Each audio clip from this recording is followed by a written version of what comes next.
Good morning, lovely tubers. White Mexican back again with another Market Watch Investments video for you today.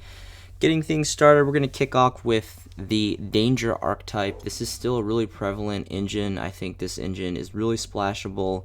You can blend it and mix it with a whole bunch of different decks, and it's got some cool draw power. Blends really well with one of my favorite decks, Dark World. I've been an avid Dark World player since Gates of the Underworld. Really fun deck, and there's just a lot of cool rarities and a lot of different things that you can do with these cards. So Bigfoot is really great because it's a level 8. It can be, trade in or advanced draw fodder. It's a 3k beater. It's a dark, so that's pretty cool. Unfortunately, it's a beast, so, if they would have made it a fiend, that would have been better, in my opinion, because I like to, mess around with Dark World stuff. But it is what it is. Same with Thunderbird. These are the highest rarities as secret rares, and these are the OG prints from Cybernetic Horizon and Soul Fusion. Tsuchinoko is pretty cool too. More specifically, and I think Nessie probably has the coolest artwork, and I like how it's an aqua dark. That's pretty cool too. But what kind of got me into talking about this today was, so the Battles of Legends Armageddon dropped, and they revealed a secret rare Jackalope, which I think is really cool, and it's really cheap. And I'm actually going to be reviewing the Armageddon set a little bit later in this video, so I'll go over that later. But more specifically, Danger Mothman, this is pretty cool. And I've messed around and play tested with Chupacabra and Mothman in my Dark World builds. And again, I really wish that Mothman was a fiend. Unfortunately, it's an insect. Really cool artwork on all these. All the Danger archetypes or card arcs are really cool. But I just wanted to talk about that. These have worked really prevalently well in my Dark World builds because they're level 4s, they're darks. And Chupacabra actually is a fiend, but Mothman's effect blends a little bit better for Dark World builds. So if you guys are interested in that, there's a lot of fun things you can do. Also, Shadal's. One of my favorite decks that I've been messing around with of late is Dark Dolls. Shadal's blended with Dark World cards, and it's a really fun engine. It's really quick, a lot of draw power. You can turbo through your deck, and it just blends really nicely. So just wanted to showcase that for you guys really quick. Moving on, Firewall Dragon. So I dip in and out of this card. 2 prints. There's the original OG Code of the Duelist set. This was a transition set. This was the first set that dawned link cards in here for us in the TCG. So a lot of great history, a significant history value behind that set. And then, of course, we had the 2018 Megatons. One of the worst Megatons. No, that was probably, in my opinion, the worst Megatons. We were supposed to get Ash Blossom in this, and Konami screwed us out of getting Ash Blossom, and a lot of people lost a lot of value in this set, unfortunately. But there's a couple other cards that they like. A lot of the link stuff was mostly just for the link stuff that was the value in that set. But anyway, so going to the OG print from Code of the Duelist, this is definitely a collector's card. It has been, and I think it's definitely it's on its way, and it's going to be a collector's card. One, because the anime, this was a big popular card in the anime, this anime era that this set came out of. Amazing artwork, secret rare. Code of the Duelist was a transition set, like I said before. You can just think of back, I think, was it the Duel Genesis? Was that the first set that we got synchros that had Stardust Dragon? You can go back to Generation Force, which dawned the first XYZ monsters. So these core transition sets that alter kind of the mechanics of the game are really significant, and it just adds so much to collectability value. First edition that we're going to see here is going to be about 9 bones. It's a 3-stack from Sloppy Turkey. Interesting name there. And then it goes again to there's still about 9 bones here with a 99-cent shipping, and there's 5+ pages. The 3-stack here is the only stack on the first page. Really quick, let's go ahead and dip into the second page, give it a little bit more deeper preview. It's about 9 bones, all across the board for the first editions. This is steadily trickling up and increasing.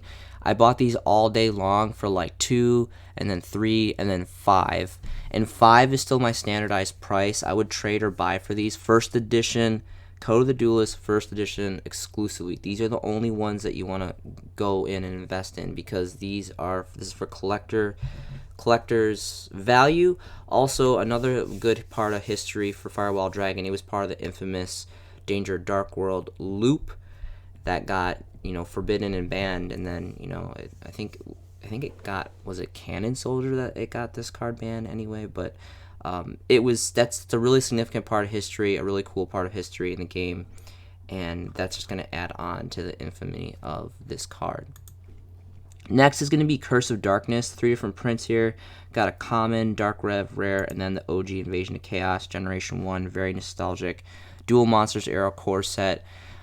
I talk a lot about Gen 1 stuff. When I say Gen 1, I'm talking about basically anything from LOB, Legend of Blue Eyes, the first core set here in the TCG, pretty much to, in my opinion, is like Rise of Destiny, because Rise of Destiny was one of the last sets that I remember as a kid before I pulled out of the game, and then I ended up coming back in 2011 after high school, which was like, I think the new set was Extreme Victory, because Tour Guide was really big, and 6 Samurais were running around with like 3 Great Gateway and 3 Shians, and it was just insane. Anyway, so this card is an amazing burn card. One of the best burn cards in the game, I think. Really cool artwork, really old, and this is just pretty insane. It really puts a nice twist on the game state. It really makes your opponent think how much he wants to pay to activate his magic cards. And of course, if you're pretty much only gonna really run this in a burn deck for the most part, because you can augment the game state where it only favors you when you're not really running a lot of magic cards. But this is a really heavily impactful card, I believe. And let's see if we can find some first editions. Unlimiteds are like about a quarter bone. Not really a big deal. No first editions on the first 2 pages. 5+ pages here available. And there's a 2-stack here for about a half bone plus shipping. And there's another 2-stack here for about the same price. So not really too much on the market. There's probably more as you go deeper into the pages. But I just wanted to showcase this for you guys really quick. Next is going to be the end of Anubis. There's 4 prints here. We have Dark Rev Ultra, Lost Millennium, Special Edition Promo Ultra, Turbo Pack 4 Rare, but of course I'm going to be talking about the infamous OG Ancient Sanctuary Secret Rare. Back in the day in these OG core sets, Dual Monsters era core sets, Secret Rare was the highest rarity that we had. I mean, the really old game promos, some of them had, the majority of them actually had Prismatic Secret Rare, which I guess technically would have been a higher rarity than just generic Secret Rare. But we didn't really see it as that. It was just kind of like a different version, like an augmented version of Secret Rare back then. And we didn't really value game promos, Prismatic game promos, as like a higher rarity. Whereas now, like, I feel like the majority of the player base considers Prismatic Rare higher than the standard issue Secret Rare. But this is, again, strictly for collectability. More so this set, just how ancient Sanctuary.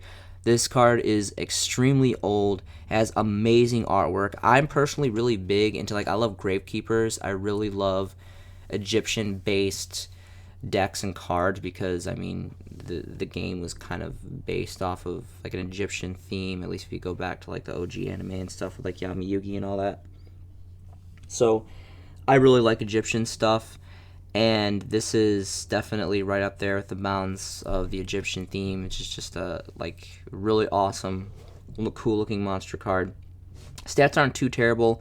It's for what it is. I feel like its attack could have been a little higher, but it's cool. It's a Dark Fiend, of course. I'm really big into Dark Fiend stuff, and this is just an old school Secret Rare. Again, we're going to be going for first editions exclusively. Unlimiteds are about 5 bones, but those are pretty much useless.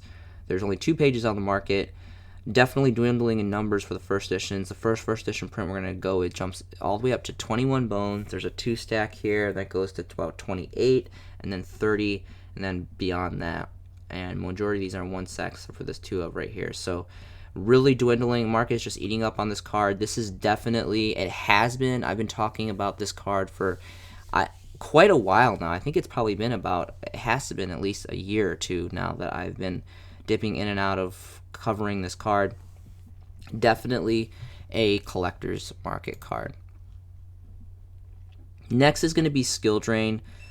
One of the most infamous floodgates in all of the game. This is just an amazing card. This has been on the limited list for several years now. I remember back in the day I used to play a beater deck where I ran a playset of this with like Beast King Barbaros and like Goblin Attack Force and Fusilier Dragon. Really fun times. Really miss that deck. When I think about this card, it really reminds me of like Macros Cosmos. This card and Macros Cosmos, they kind of blend together. Like they set up like the best anti-meta front. Some of the most powerful Floodgate continuous trap cards in the game. Really, really devastating. There is a lot of crazy shenanigans you can do with this card. Unfortunately, both of them are limited to 1 on the list, and they have been for several years. I'm really, really hoping that they get lifted a little bit, because these cards, there's a lot of fun things that you can do. There's a lot of deep control that you can take over in the game state with these cards. But an all-around amazing card, and there's 8 different prints here. If you look at the price values, they're all relatively valuable too. Of course, the highest one is going to be the Turbo Pack 8 Ultra, and then there's the Lost Art promotion. I really think that the choices that Konami has made, it wasn't until the last selection of cards that they chose with Dark Magician Girl and the Harpies cards. That was a smart move. I think that was a perfect move, especially with all this COVID stuff going on. People not really going to their shops, people not really like investing. When they actually selected cards that actually had an impact on the uncensored artwork collector's market, as opposed to like the OCG and Japan stuff, they actually made really good selections and card choices for that. The other stuff, maybe Monster Reborn was, and Foolish Burial. Monster Reborn, Foolish Burial, the Harpies cards, Monsters, and Dark Magician have been the only significant selections that Konami has chose that I personally think are going to be really, I mean, they're all kind of worth value because they're kind of relatively, once they're gone, and they're just going to always have that collectability value. But this is just kind of silly. It's literally just, it's like orbs or horns. I mean, horns, yeah, look cool, but it's really just too much of a minor difference to be, hold much significance, in my opinion. But it's holding a pretty fat price point too. You have the Dt3 Commons, which personally I think for the price, I think would be my favorite. I love DT. Konami is no longer manufacturing DTs anymore. They are gone, and they have, to the best of my knowledge, they have no plans of reproducing these cards. So on their own merit alone, they are collectible cards, and there's just a plethora of selections of there's a plethora of selections for these cards. And of course there's a couple rares. What I do want to go into, so personally, if you can, it's kind of pricey, but I would go, I think, again, for the best market value, I would go for the DT3s. After the DT3s, I would probably say just the original OG rares from Dark Crisis, just because, again, this set is, again, Duel Monster Generation 1, a very nostalgic era in Yu-Gi-Oh!, extremely old. A lot of crazy good history behind this, and this is just the original print, so that alone is just going to throw great value onto it. The first edition that we see is already of like 5 bones plus, if you factor in shipping. It's a 2-stack, and then here's another one for 5, and another one here for about 5, and there's 5 plus pages, so not really too many stacks. I mean, you guys can go deeper in the pages, but it's worth value, and rightfully so. This card is just a blowout card, and this is an extremely old print of this card. Next is going to be Vampire Lord. There's 11 different prints of this. None of these are significant to me at all. You can see there's just no price trending, really no value, and none of these prints look good at all. Like, they're commons and ultras, and they're just really junky looking to me. I want to talk about the Dark Crisis original OG secret rare. This is one of my favorite zombie cards. Just again, going back to the history, this card was really prevalent. It was really powerful. It was pretty hard to get over back in the day because the resources, the pool of resources was not the same. We have a lot more resources now and a lot more options and variations of getting over things now in 2020 compared to like way back in the day. Dark Crisis, I don't even remember. Maybe this was like 2004 time frame, if I have my history correct. And this is just an old school secret rare. It has amazing artwork. Its effect doesn't really hold up nowadays in the game state. It's definitely kind of, it is very watered down. But the artwork alone, and just that it's an old school secret rare, is going to make this card hold just huge value. And again, of course, I'm specifically talking about collector's purposes for this card, so you have to go first edition. And we already see right here the first edition is almost 42 bones. Then it jumps to about 55, and then quickly just trickles up after that. These are all 1 stacks, except for this 2 stack right here from Super Games Inc. And then there's 3 pages available here on the market. So this has increased exponentially. I remember actually not that long ago, right before I moved from El Paso to Houston, I picked up 7 copies of these lightly played first edition, and I want to say I paid, I think, 20. I think it was about 20 or 18. I think it was 18 bones, between 18 and 20 bones a piece for 7 copies of these lightly played first edition OG prints. And now they've doubled, and these are the only ones that are double price range, and then it just quickly increases from there. So this is definitely hitting the collector's market. It's a beautiful, amazingly aesthetically pleasing card, a really old card, and it's just it's a good time. Next is going to be Invader of Darkness. Again, this is an old school Gen 1 secret rare. This is going to be specifically more so for collectability value. There's 6 different prints. We got Dark Rev Ultra here, and then a couple commons, but it's all going to be, you're seeing the price trends. Apparently the Dark Rev, people favor Dark Revelation cards. I personally don't. I think it's a low rarity for high dollar, but to each their own. I personally would just prefer an OG first secret, because in my opinion, in the long term, that's where the highest value and collectability is going to be. And if you look at the trending, that has been the most accurate statistically. So this card, again, it doesn't have a super blowout effect. I think there was a time, it wasn't really a popular idea, but I think when Sky Strikers were really prevalent and kind of just annihilating the meta, of course, Sky Strikers use a lot of quick play cards. I think there was, I don't remember, I thought I saw something, some Yugi tuber that said that he was maybe teching this or signing this or whatever. It doesn't really seem efficient because it's a tribute monster and you got to get it on board, have presence to stop the quick play magics. But Sky Strikers was, they were prevalent for a long time, and they were really just chewing the meta up, and it was pretty insane. But this card just has amazing artwork. Of course, it's an old school secret rare. We got to go first edition. Another thing, Invasion of Chaos. This, again, is another Generation 1 Dual Monsters era set. And Invasion of Chaos was such a prevalent set. It has one of the most significant history values, in my opinion, because it donned Chaos Emperor Dragon, Black Luster Soldier, excuse me, and, that was cookie cutter Chaos era of Yu-Gi-Oh! And that was, you had Yatagarasu and Witch of the Black Forest and Shining Angel and Mystic Tomato and Sangan, and it was a really fun special time in Yu-Gi-Oh! And it was a really fun era in Yu-Gi-Oh! I really like to think back to that time. It was a good time. I really enjoyed that format. But so no first editions on the first page. They're all unlimiteds or nothing. They're not even a bone.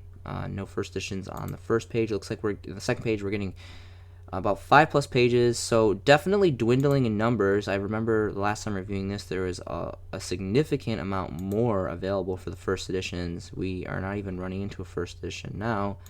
Going to the second last page, we dot our first editions, and the first one from AC Collectibles is 5 bones. If you factor in shipping, this is a 2 stack. And again here, there's about 5 bones plus. Once you factor in shipping, this is about 6 plus. Goes to about almost 8, and then it kind of trickles up after that. So not a lot of numbers, definitely getting chewed up in the market. It hasn't had like a significant increase. Again, I was buying these cards. It's been quite a while since I've invested this card, but I have several copies of this card, OG first edition print, and I was buying these for like $2, 3. 5 is probably like the most I've ever paid for this, so it's leveling off at about 5. That is kind of like the market price now for the first couple of selections here. So I just think this is another great choice. Really quickly, so Battles of Legend Armageddon just dropped. There is, I just really quickly, I want to review kind of my personal selections. I personally just went researched through the set and kind of depicted the things that I think are kind of worth going into because it's a new set and the cards are relatively cheap right now. Trishula the Dragon of Icy Imprisonment. I kind of have side thoughts about this. It took me a while to understand this card. I had to read through it a couple times. Really cool artwork, and I love fusion cards. I think fusion cards are really cool, and I like how it has the flexibility, how you can summon it. It has 2 different summoning conditions. That's really cool.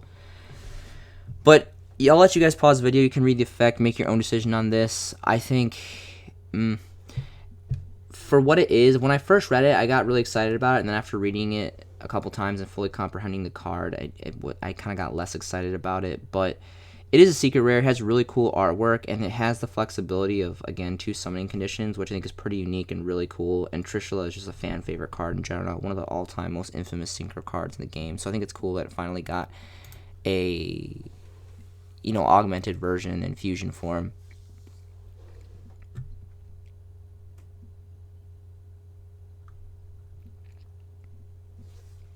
I'm going to review my notes here because there was a couple different things that I wanted to review from this set. But so the first card was Trishula Fusion.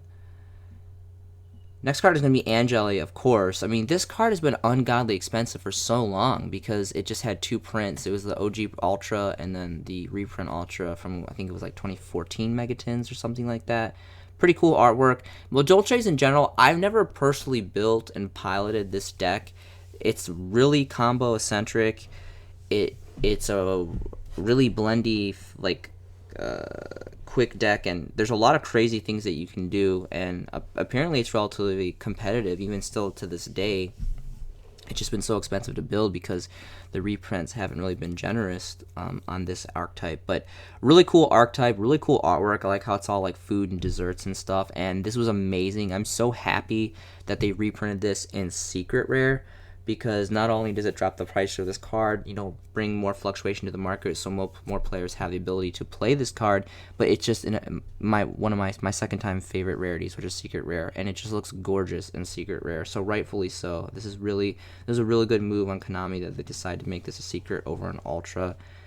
And for what it is, I think it's cheap. It's only $3-4, and if you look at the if you remember how much just the ultras were, this is really great that it's at a higher rarity at a lower price. I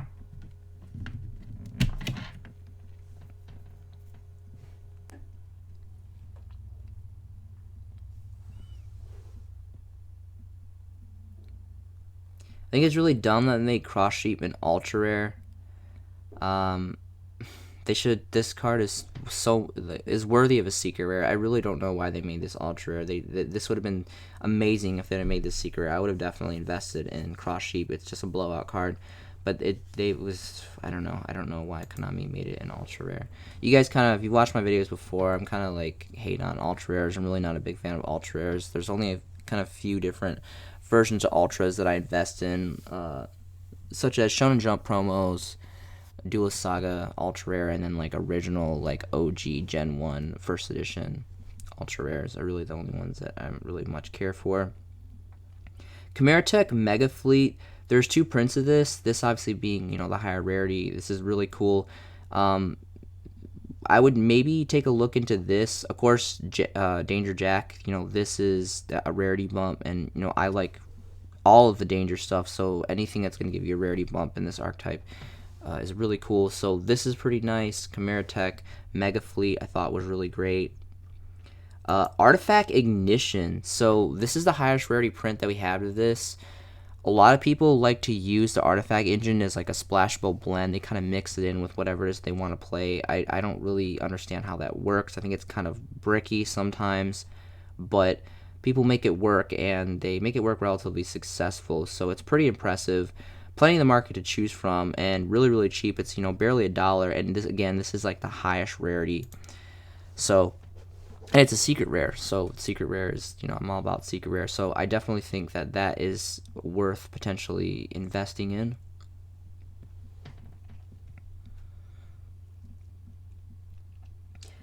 Blackwing Chris, the Crack of Dawn. There's only 2 prints of this. The other one, if you, I want to show you guys really quick, because it's kind of interesting the way that they selected these reprints, because if you look at the other versions of the cards, they're still relatively expensive. So it kind of makes sense that Konami chose these cards, because you look, the market price for like this really terrible, trashy, ugly looking premium gold was about 11 bones almost. Now it's got cut in half to about 6, and then this card is literally like not even a half a bone. So it's really cool that you can get, you know, a hollow foil of this card really cheap. So from that standpoint, I understand kind of. Initially when I looked at the list, I was really disappointed with the set list for this Battles of Legend. But taking time to be like more considerate under the circumstances, it's gone a little bit better. But it's definitely by far, you know, not as good as some of the previous Battles of Legends. Battles of Legends is really special because the reprint value is really great and the rarities are usually really point on, but this set kind of fell short, in my opinion, on that.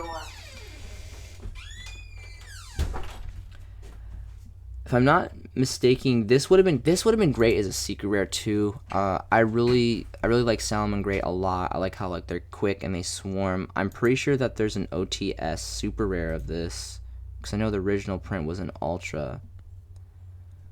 Just check the versions really quick. Yeah, so there's a OTS 10 Donda super rare. So this is always going to be better than this ultra. Again, I just really don't like ultras. I would much rather have a super rare, especially a super rare from OTS, because once OTS is gone, it's gone, and the collectability of those cards fluctuates relatively favorably in the people that hold those cards.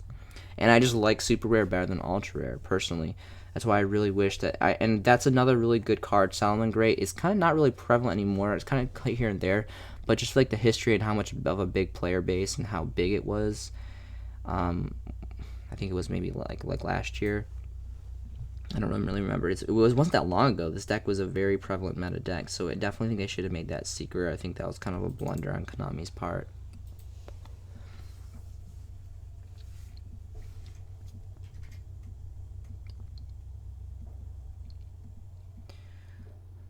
Topologic Zero Boros. This is a really cool card. I really wish, again, I really want to know what algorithms that Konami is using for these reprints, but there was already an ultra rare. Like, we'll check here. The original ultra rare print was from the structure deck.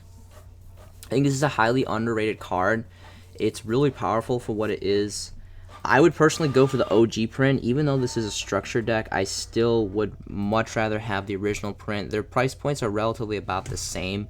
This is just older, and this is just going to hold until we get a higher rarity. Like, I think it's really silly that they made this an ultra rare. We already had an ultra rare. They should have changed this up and made this a secret rare. I don't know why they did that, but if you're going to go for this card, I would definitely go for the original print from the structure deck. You can pause the video and read this effect really quick.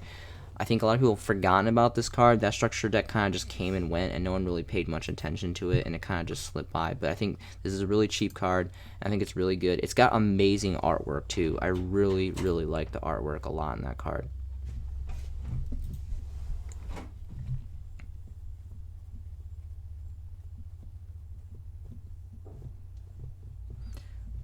Blackwell is going to be next. So there's several different versions of this card, a couple different ultra. The majority of them are commons. Of course, the tournament pack super or booster pack, turbo booster pack 1 is obviously, you know, the hardest one to get, and it's going to be the most valuable, I guess, rarity rise, but, you know, not rarity hierarchy. You know, you have the ultra rares, which, I mean, I would definitely prefer a super rare. Again, like I've said before, like I love super rare. I would prefer super rares over ultra rares, depending on what the card is. But if you look at the other ultras, I mean, this was almost like 20 bones. It was 17. Now it's back at like 10. and then that was it. That was the only opportunity that we had to get as a holo foil before the really rare super rare, which has a really fat price tag. But now with this new ultra rare reprint, it's like a quarter bone, and it's technically the highest rarity if you go by just rarity hierarchy in general, which is going to spread out to the players, which I think is really great, because you have to remember, and again, you don't even have to be a Blackwing player to invest in this card. There is a huge fanboy base of Blackwings. Blackwings is a really old deck archetype, deck core, and there's just a huge player base. This is a really big fan favorite deck. This is always, people are always going to play this deck. It's really big in Japan, and I think that there's always going to be support. There's always going to be little trickles of support here and there, because Japan really likes this deck. We really like this deck in the TCG, and I think this is definitely, you have like those crazy hero players, and you have like, everyone just kind of has their thing. Everyone likes their own deck, but the Blackwings is a deck that when you invest in stuff like like this Blackwing Chris and Blackwing Whirlwind, when they're so cheap for like these rarity bumps or updates, I think it's really good. I mean, I did the same thing with the other Battles of Legends with the Shadal stuff. A lot of the Shadal monsters came out ultra rare, and the majority of those were commons or rares. And I just bought like fat stacks, like really, really cheap for like pennies on the dollar.